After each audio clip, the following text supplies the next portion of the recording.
Frequency clear. 99.7. It's 1 o'clock, time for the Joy Business Report.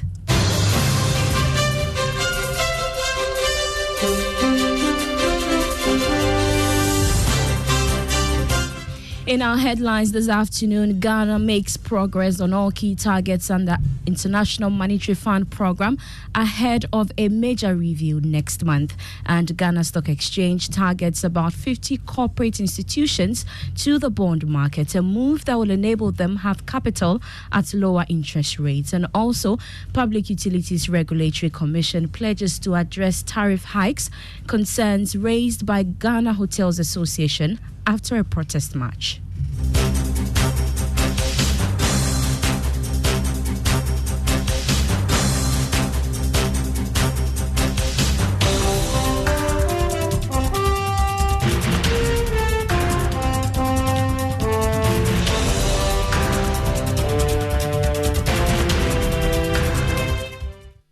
I am Beverly Broom. The details now. Ghana has made significant progress on all the key targets under the IMF program. That's the verdict of the IMF ahead of the country's first program review next month. The following report has more. In the question and answer update on the program by the IMF, the fund maintained that on all the major benchmarks under the program, Ghana has made significant progress.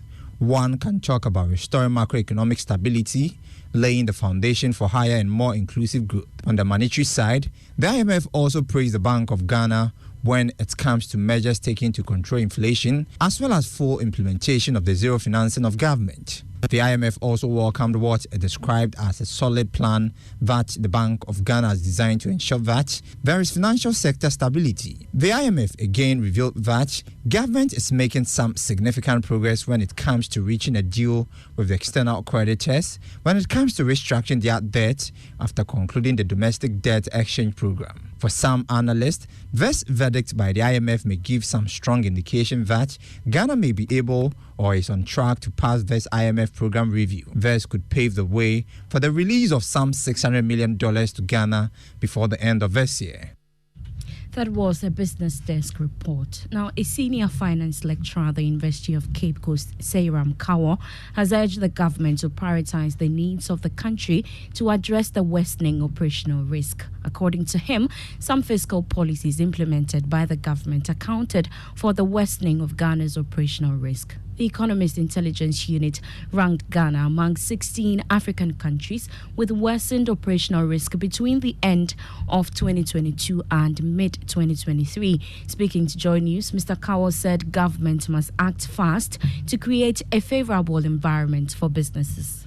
There are some factors that are external to us, but then largely we can look at we not being able to manage the exchange rate system that we have in our country. And then the borrowings of government, the fiscal policies of government was not very good. We have increases in taxation within the period, and these increases have actually affected most of the businesses that are operating.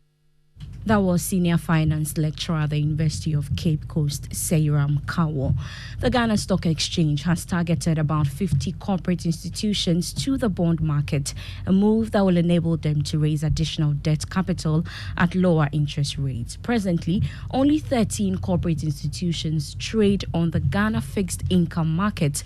Though the debt exchange program has affected the market, the Ghana fixed income market closed July with 5.54 billion in volume traded. Speaking at a GSE organized Facts Behind the Figures program, Managing Director Abenamwa said the exchange's ambition is to boost the market turnover of the debt market.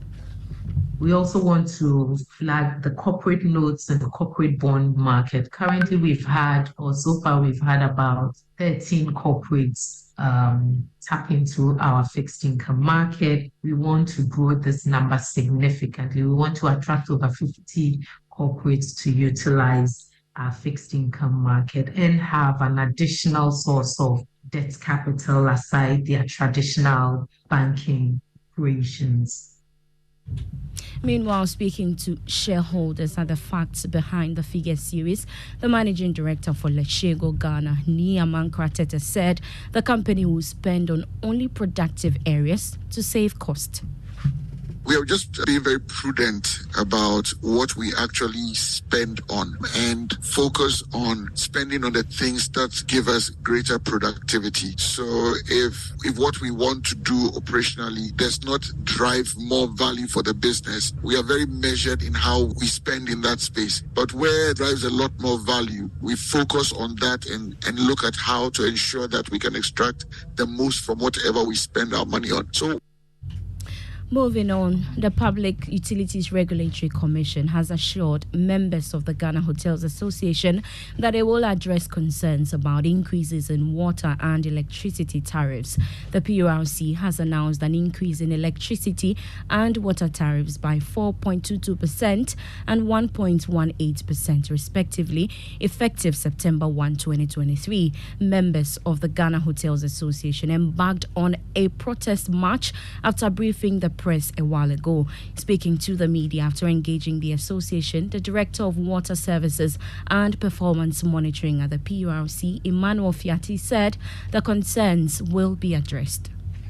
They were here this morning and saying that their petition is on our tariff increases. And I've explained that the recent tariff increase we did was on the NAV line domestic customers for water and electricity. So let me look at the document and see what it says. Then I can respond accordingly. We are here to mediate between consumers and the service providers. So these are consumers. They brought a petition. We'll look at it and mediate between them.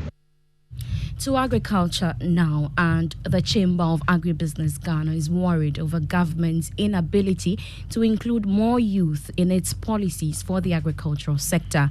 According to the Chief Executive, Anthony Morrison, the move to unveil a new phase for the Planting for Food and Jobs is laudable, but disappointed with the lack of youth involvement. He was reacting to the launch of the program by President Akufo-Addo in the northern region. I think that we need to focus more on the incremental budgetary allocation for the agriculture sector. If your food importation bill is in $11-point-something billion annually, and your investment into the sector is less than 1.5 billion, then I don't think we are doing the industry any service. Secondly, this PFJ2 is not also supporting youth involvement. I haven't seen a very strong pillar focusing on how we can increase youth involvement. Anthony Morrison is Chief Executive of the Chamber of Agribusiness Ghana. Meanwhile, the Executive Director of the Peasant Farmers Association, Dr. Charles Nyaba, criticized government for the poor implementation of Phase 1 of the Planting for Food and Jobs program. And we all agree that the previous project was not properly implemented, leading to supply of poor quality inputs. Prices were skyrocketing. Government itself could not actually pay suppliers like those who are importing fertilizer and seeds. So there was a need at the time to actually review the policy. When the new policy was introduced, the input credit system, which was actually to replace the fertilizer subsidy program, we all welcome it due to the way the fertilizer subsidy program was abused. Now, for your pension tip on Money Lab, let's now hear from Kofi Poli, Chief Operations Officer of People's Pensions Trust, as he shares ways you can effectively monitor your pension contributions.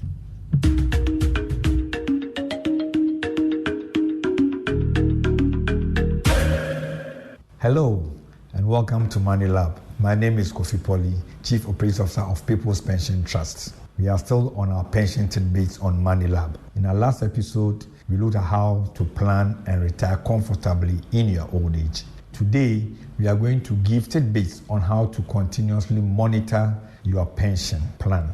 One of the things you want to do, and it's very key, is to ensure that you have been registered under the scheme. So for example, if it is tier 1, you must ensure that you have a SNIT number, or now that SNIT is using the Ghana identification number as the SNIT number. You must ensure that you have given it to your employer and your employer is using it to pay contributions on your behalf. If it is tier 2, you must make sure that again you have been registered under the scheme. Thank you once again for joining us.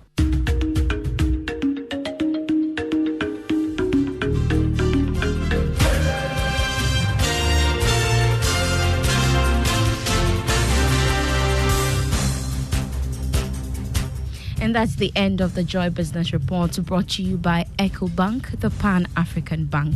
You can follow us on all social media platforms, including LinkedIn.